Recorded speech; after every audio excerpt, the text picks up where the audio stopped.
합정역 빨래방에는 공동 일기장이라는 작은 노트가 있습니다. 이 노트를 통해서 사람들이 연결되고 소통한다고 합니다.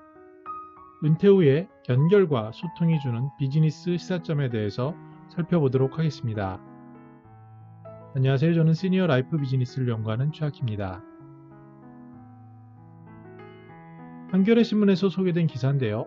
합정역 8번 출구 빨래방에는 댓글을 보려고 매주 빨래하러 간다라는 흥미로운 기사가 소개되었습니다. 지난해 여름 빨래방에 노트를 놓자 댓글이 이어졌고요. 공동 일기장이 탄생했습니다. 50쪽 공책에는 손글씨, 그림이 가득하다고 합니다.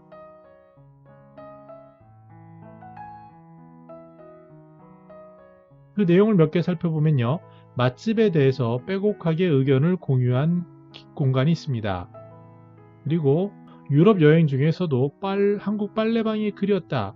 그러니까 거기에 대해서 부럽네요. 여행 가고 싶다. 이러한 댓글이 있었습니다. 또 모처럼의 휴가, 빨래를 돌리려 건조시키러 왔다라고 하고요.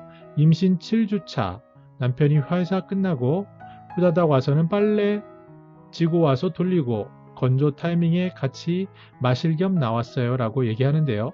저 같은 경우도 큰 이불인 경우에 빨래를 들고 가서 같이 아내와 함께 차를 한잔 마시고 그곳에서 뽀송뽀송한 이불을 가지고 돌아가는 그런 기억들이 있습니다.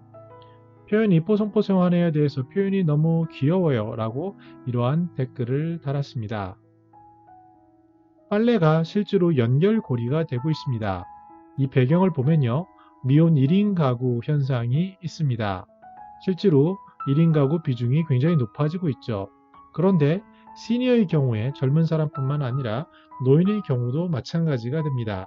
여성분들이 남성보다 더 오래 사는 현상도 있고요. 실제로 전국의 약 2천만 가구 중에 140만 가구는 65세 이상 1인 가구라고 합니다. 다시 말씀드려서 100명 중 7명 정도는 독거노인입니다. 심한 도시에서는 무려 13.5명이나 됩니다. 이러한 외로움은 누구나 부딪힐 수 있는 문제인데요. 우리가 주목할 것은 이 동선 속에서 소통의 연결고리를 넣는 겁니다. 제가 아주 좋아하는 선배가 있는데 삼성역에서 빨래방을 열었습니다. 어반스타라고 하는데요. 이 글을 보고는 비슷하게 이렇게 노트를 만들어 놨는데 그 결과가 어떨지 굉장히 궁금합니다.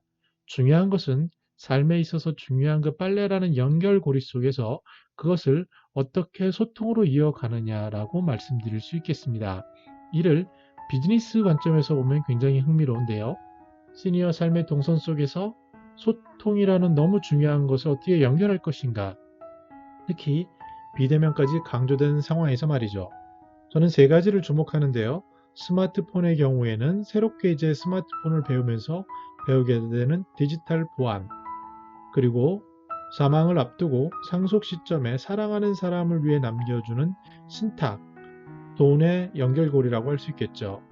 무엇보다 독거 어르신들이 굉장히 좋아하는 효돌과 같은 로봇을 통해서 소통하는 어떠한 소통 로봇, 이렇게 세 가지는 앞으로 어마어마한 시니어 라이프 비즈니스의 기회가 되지 않을까 전망해 봅니다. 중요한 것은 은퇴 후 삶에 있어서도 이러한 현상이 있을 수 있다는 점입니다.